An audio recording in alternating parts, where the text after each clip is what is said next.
I remember quite some time ago working with a woman who had paralysis. Yeah, and she had lots of scans and tests, and there was no physical driver, I'll say, but she could time it to when it came on, so it was quite sudden.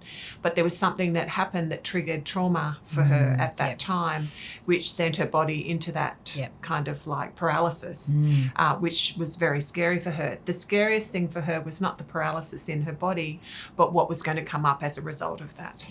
The memories and thoughts that might come up, because she'd had quite a bit of I guess psychological or therapeutic intervention many years before. She was in her 60s at the time she came to see me.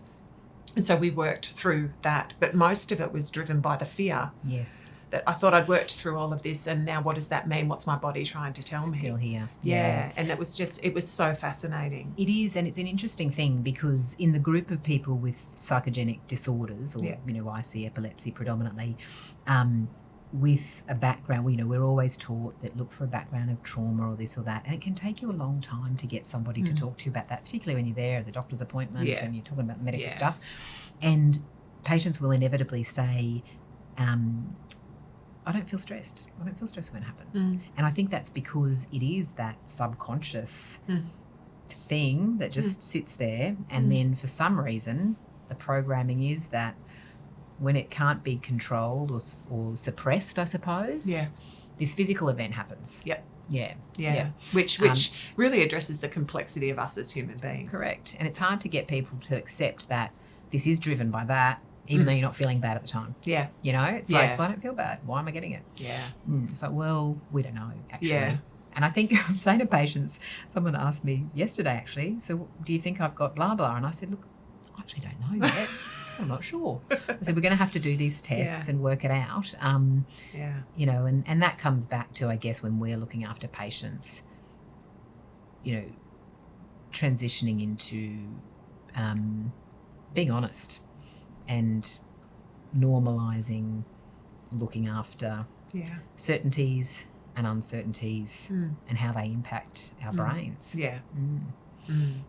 Yeah, so there's a lot of uncertainties. Lots of uncertainties. Yeah. I say often, the more you know, the more you realise you don't know. Yes. When I was a medical registrar, I thought I could run the hospital at night, which I kind of did, frighteningly now.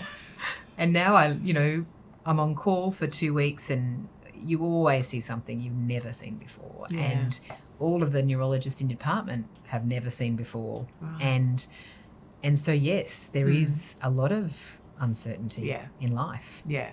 We just, it doesn't become obvious to you how much of that uncertainty there is until you're impacted by something, be that a medical diagnosis or a traumatic event or, a loss, grieving someone who's passed. Those sorts of things, I think, make us realise how vulnerable we are. Yeah.